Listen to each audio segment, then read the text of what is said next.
स्वागत है आपका दुनिया जहान में। मेरा नाम है मोहनलाल शर्मा। हर हफ्ते एक सवाल और उसका जवाब तलाशने की कोशिश। बीबीसी पड़ताल दुनिया की। दुनिया जहान में आज हम बात करेंगे 4 देशों की जिनके पास है परमाणु हथियारों का जखीरा। ये 4 देश हैं चीन, ब्रिटेन, रूस और अमेरिका। परमाणु हथियार तबाही का दूसरा नाम है, जिनके रखरखाव और इस्तेमाल के साथ जुड़ी है बड़ी जिम्मेदारी।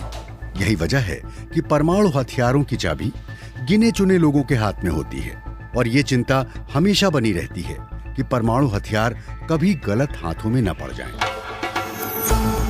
तो आइए आपको बताते हैं चीन, ब्रिटेन, रूस और अमेरिका में परमाणु हथियारों का बटन किसके पास है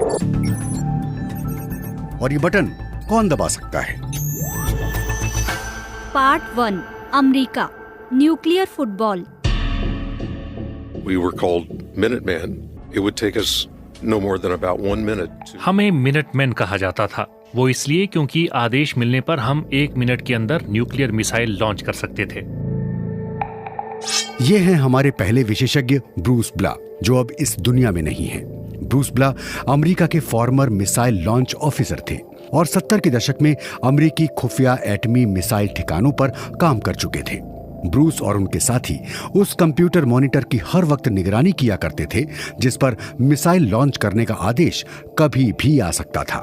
There's only one person in the US system. अमेरिकी सिस्टम में न्यूक्लियर वेपन्स इस्तेमाल करने का आदेश सिर्फ एक व्यक्ति दे सकता है और वो व्यक्ति है अमेरिका का राष्ट्रपति। रूस या चीन से लॉन्च की गई मिसाइल आधे घंटे के भीतर अपने टारगेट तक पहुंच सकती है। इसी तरह दुश्मन की पनडुब्बी से दागी गई मिसाइल 15 मिनट में अपने निशाने को तबाह कर सकती है। So the president is always accompanied around the clock. इसलिए राष्ट्रपति के साथ हर समय कुछ खास लोग होते हैं। उनके पास एक ब्रीफकेस होता है जिसे न्यूक्लियर फुटबॉल कहते हैं। काले रंग का ये लेदर ब्रीफकेस दिखने में बड़ा साधारण है, लेकिन इसके अंदर खास तरह के उपकरण लगे हैं जिसके जरिए अमेरिकी राष्ट्रपति अपने सीनियर एडवाइजर्स और कुछ अन्य बेहद जरूरी लोगों से कभी भी बात कर सकते हैं। A sort of cartoon version of the war plan manual. इस ब्रीफकेस में कार्टून बुक की तरह एक पेज होता है जिसमें ग्राफिक्स के जरिए वॉर प्लान, लॉन्चिंग वेपन्स और टारगेट के बारे में जानकारी होती है।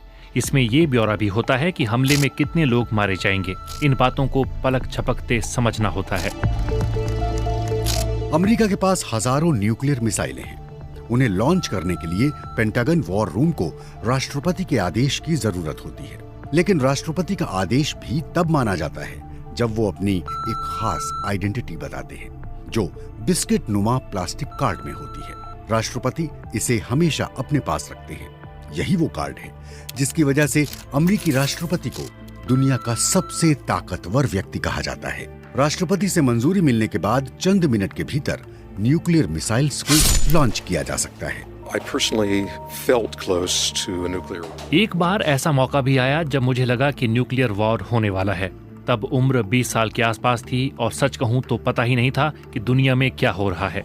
तभी हमें डेफकॉन 3 अलर्ट मिला जिसका मतलब था न्यूक्लियर वॉर के लिए तैयार हो जाओ। ये बात थी साल 1973 की, जब अरब और इसराइल जंग के मैदान में आमने सामने थे। राहत की बात रही कि न्यूक्लियर वॉर की नौबत नहीं आई। इससे पहले 1960 के दशक में क्यूबा मिसाइल संकट के दौरान अमेरिका और सोवियत संघ न्यूक्लियर वॉर के बेहद करीब पहुंच गए थे। लेकिन क्या अमेरिका का राष्ट्रपति किसी खतरे के बिना, किसी उकसावे के बिना अपनी ओर से न्यूक्लियर मिसाइल लॉन्च करने का आदेश दे सकता है? Obviously, if someone is clearly off the deep end, then ऐसे हालात में joint chief of staff committee के प्रमुख इस आदेश को मानने से इनकार कर सकते हैं, लेकिन ऐसा होने की उम्मीद बहुत कम है। ट्रेनिंग ही ऐसी होती है जो आपको आदेश मानना सिखाती है। इसलिए अगर कोई राष्ट्रपति अपनी तरफ से न्यूक्लियर मिसाइल लॉन्च करने का आदेश देता है तो यकीन मानिए उसे रोक पाना बहुत मुश्किल है। पार्ट 2 रूस nuclear briefcase. Usually it's 10-20 meters when president is sleeping. राष्ट्रपति जब सोते हैं उस समय भी ये न्यूक्लियर ब्रीफकेस 10-20 मीटर के दायरे में रखा होता है।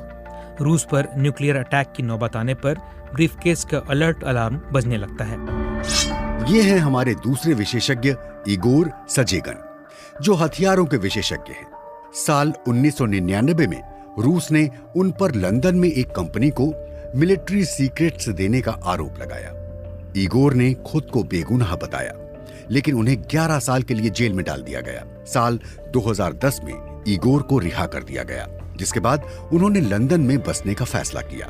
इगोर अब ब्रिटिश डिफेंस थिंक टैंक रूसी में सीनियर फेलो हैं। इगोर बताते हैं कि अमेरिका के न्यूक्लियर फुटबॉल की तरह रूस के राष्ट्रपति के पास भी एक न्यूक्लियर ब्रीफकेस होता है। ऐसे ही 2 ब्रीफकेस रूसी प्रधानमंत्री और रूसी रक्षा मंत्री के पास होते हैं, लेकिन न्यूक्लियर अटैक का आदेश सिर्फ राष्ट्रपति दे सकते हैं। He is the supreme commander. It's his responsibility. वही सुप्रीम कमांडर होते हैं। ये ब्रीफकेस उनकी जिम्मेदारी होती है। किसी इमरजेंसी में वो इस ब्रीफकेस के जरिए कम्युनिकेशन कर सकते हैं। उन्हें किसी टेलीफोन की जरूरत नहीं होती। ऐसा मौका सिर्फ एक बार आया जब रूसी राष्ट्रपति को इस ब्रीफकेस को खोलकर एक्टिव करना पड़ा। Boris Yeltsin, the Russian president, received the... उस समय बोरिस येल्त्सिन रूस के राष्ट्रपति थे। उन्हें वार्निंग सिग्नल मिला। तारीख थी 25 जनवरी साल 1995। ब्रीफकेस का अलार्म बजते ही लाइट चलने लगी। दूसरी वार्निंग लाइट राष्ट्रपति के डेस्क पर जल रही थी। रूसी रडारों को सीमा के पास बैरेंट सी के ऊपर एक मिसाइल नजर आई। मिसाइल तेजी से रूस की ओर बढ़ रही थी और समय बहुत कम था। He activated his Kazbek nuclear. उन्होंने अपना न्यूक्लियर ब्रीफकेस एक्टिव किया और बात होने लगी, अब आगे क्या करना है। कुछ भी करने के लिए ज्यादा से ज्यादा 5 से 9 मिनट का समय था। रूस के परमाणु पनडुब्बियों को आदेश मिला पलटवार के लिए तैयार रहें, लेकिन रूस की फौज को समय रहते पता चल गया कि वार्निंग अलार्म एक फॉल्स अलार्म है। रूस की ओर बढ़ रही मिसाइल दरअसल नॉर्वे का रॉकेट है, जिसे एक साइंटिफिक स्टडी के लिए छोड़ा गया था। उस समय रूसी राष्ट्रपति बोरिस येल्त्सिन ने यदि न्यूक्लियर मिसाइल लॉन्च करने का आदेश दे दिया होता तो वॉर हिस्ट्री में कई नए पन्ने जुड़ जाते। They will just receive the order, load flight plan number 2. कई बार मिसाइल की निगरानी करने वालों को गलत लॉन्च कोड देकर हमले की तैयारी के लिए कहा जाता है। ऐसा इसलिए किया जाता है ताकि परखा जा सके कि वाकई जंग छिड़ने की सूरत में वो न्यूक्लियर अटैक करने से कहीं हिचकिचाएंगे तो नहीं।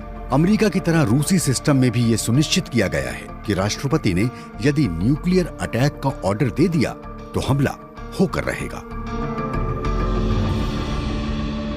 Part 3 Britain last resort letter. There's always been a submarine somewhere in the North Atlantic, undetected and undetectable. North Atlantic की खामोश गहराइयों में हर समय कहीं न कहीं पनडुब्बी मौजूद रहती है, जिसकी मौजूदगी के बारे में किसी को पता नहीं होता। कोई इस बारे में पता भी नहीं कर सकता। ये हैं हमारे तीसरे विशेषज्ञ प्रोफेसर पीटर हेनेसी, जो साइलेंट डीप नामक किताब के सहलेखक हैं। ब्रिटेन के पास ट्राइडेंट एटमी मिसाइलों से लैस 4 बेहतरीन पनडुब्बियां हैं, जिनमें एक पनडुब्बी नॉर्थ अटलांटिक महासागर में हमेशा तैनात रहती है, जो बस एक सिग्नल पर न्यूक्लियर अटैक कर सकती है। Only the Prime Minister can authorize nuclear retaliation. Britannia system में न्यूक्लियर मिसाइल लॉन्च करने का आदेश सिर्फ प्रधानमंत्री दे सकते हैं। ब्रिटेन के प्रधानमंत्री के एक आदेश पर रॉयल नेवी वैंगार्ड क्लास की पनडुब्बी से न्यूक्लियर अटैक कर सकती है। इसके लिए ब्रिटिश प्रधानमंत्री नौसेना के 2 अधिकारियों को अपना एक खास कोड बताते हैं। उन दोनों अधिकारियों के पास भी अपना एक कोड होता है। कोड बताने की ये प्रक्रिया लंदन के बाहर एक बंकर में पूरी की जाती है। यहीं से महासागर में तैनात पनडुब्बी को न्यूक्लियर मिसाइल लॉन्च करने का अंतिम आदेश दिया जाता है। XO is the number 2, the executive officer. The WEO is the weapons engineering officer. पनडुब्बी में भी 2 अधिकारी वायरलेस के जरिए संदेश पाते हैं और फिर अपने अपने कोड का मिलान करके मिसाइल लॉन्च की तैयारी करते हैं। Okay, good copy received.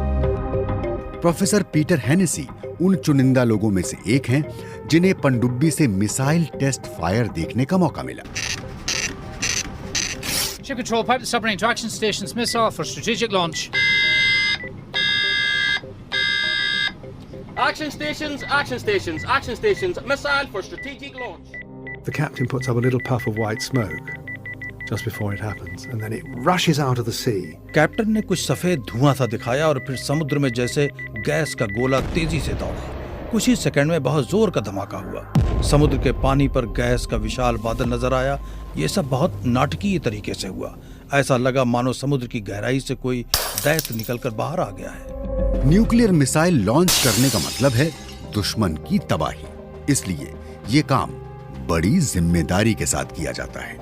The specialness of it is illustrated by what prime ministers have to do in the first few weeks of their premiership. Britain में जब कोई प्रधानमंत्री बनता है तो वो न्यूक्लियर मिसाइलों वाली 4 पनडुब्बियों को खत लिखता है। इस चिट्ठी को लास्ट रिजॉर्ट कहा जाता है। ये चिट्ठी पनडुब्बी की तिजोरी में रखी जाती है। प्रोटोकॉल के मुताबिक इसे तभी पढ़ा जाना होता है जब ब्रिटेन किसी हमले में पूरी तरह से तबाह हो गया हो। ब्रिटिश प्रधानमंत्री के लास्ट रिजॉर्ट लेटर में पनडुब्बी के कमांडर के लिए क्या आदेश लिखा गया है, ये किसी को नहीं मालूम। प्रधानमंत्री बदलने पर इस चिट्ठी को बिना खोले, बिना पढ़े नष्ट कर दिया जाता है और हर नया प्रधानमंत्री पनडुब्बी के कमांडर के लिए नई चिट्ठी लिखता है। ब्रिटेन में वर्षों से यही सिलसिला जारी है। पार्ट 4 चीन, गहरी सुरंगें। It's the most critical issue facing human being, right? ये वो सबसे गंभीर मुद्दा है जिसका सामना हम इंसान कर रहे हैं। परमाणु हथियार और परमाणु युद्ध का सीधा संबंध इंसान के अस्तित्व से है। ये है टोंग जाओ, हमारे चौथे और आखिरी विशेषज्ञ, जो बीजिंग में Carnegie Tsinghua Center for Global Policy में फेलो हैं। There are many moments in history that इतिहास में ऐसे कई मौके आए जब हम न्यूक्लियर वॉर के बहुत नजदीक आ गए और पूरी मानव जाति पर युद्ध का खतरा मंडराने लगा। चीन दुनिया के उन देशों में शामिल है जिसके पास परमाणु हथियारों की ताकत है, लेकिन चीन की नीति पहले न्यूक्लियर अटैक करने की नहीं है। हमारे विशेषज्ञ टोंग जाओ का मानना है कि चीन की इस नीति के पीछे एक बड़ी वजह है, और वो वजह यह है कि चीन के पास अभी ऐसी क्षमता नहीं है कि वो अपने खिलाफ संभावित परमाणु हमले का पहले से ही पता लगा सके। China will wait and will ride out. चीन इंतजार करेगा और कंफर्म करेगा कि न्यूक्लियर अटैक क्या वाकई हुआ है। कंफर्म होने पर हालात का जायजा लेगा, समझने की कोशिश करेगा कि हमला किस तरह का है, कितना बड़ा है। उसके बाद विचार होगा जवाबी हमले के लिए क्या विकल्प हो सकते हैं, और फिर उनमें जो बेहतर विकल्प होगा उस पर अमल किया जाएगा।